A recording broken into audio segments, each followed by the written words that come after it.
Welcome to today challenge. நான் உங்க வீட்டே தானா.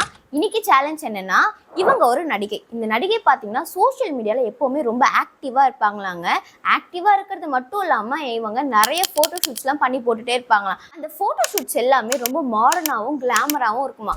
இதுக்காகவே இவங்களுக்கு நிறைய ஃபாலோவர்ஸும் நிறைய ஃபேன் பேஸஸும் இருக்குன்னு சொல்கிறாங்க. அந்த நடிகை யார்? அதுதான் இன்னைக்கான சேலஞ்ச். என்னம்மா இதெல்லாம் ஒரு ஹிண்டா, இதை வச்சு எப்படி கண்டுபிடிக்கிறது அப்படின்னு தானே கேட்குறீங்க. கவலையே படாதீங்க. அந்த நடிகையோட சின்ன வயசு ஃபோட்டோ உங்களுக்கு நான் ஸ்க்ரீனில் ஷேர் பண்ணுறேன். அதை பாருங்க. பார்த்த உடனே கண்டுபிடிச்சிட்டிங்கன்னா கமெண்ட்ல சொல்லுங்க. அப்படி இல்லைன்னா நான் உங்களுக்கு ஒவ்வொரு ஹிண்டா கொடுக்குறேன், கண்டுபிடிக்க ட்ரை பண்ணுங்க.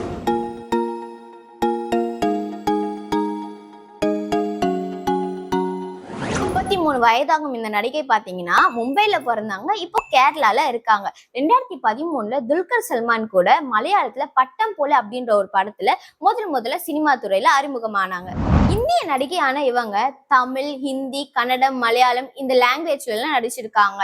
அது மட்டும் இல்லாம 2013 இவங்க தமிழ் இண்டஸ்ட்ரிக்குள்ள அறிமுகமாகும் போதே ஒரு பெரிய நடிகர் கூட தான் நடிச்சிருக்காங்களாம். அந்த நடிகர் வேற யாரும் இல்லைங்க, நான் ஒரு தடவை சொன்னேன், 100 தடவை சொன்ன மாதிரி.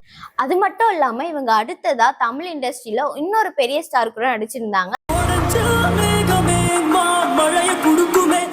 தளபதி கூட இவங்க ஒரு ப்ரொஃபஸரா நடிச்சிருப்பாங்க.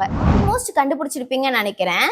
பேட்ட படத்துல ரஜினியாவும், மாஸ்டர் படத்துல தளபதிக்கு ஜோடியாவும், மாறன் படத்துல தனுஷ்க்கு ஜோடியாவும் நடிச்சவங்க தான் இந்த நடிகை. தமிழ் இண்டஸ்ட்ரியில டாப் ஹீரோஸ் கூட நடிச்சவங்க தான் இந்த நடிகை.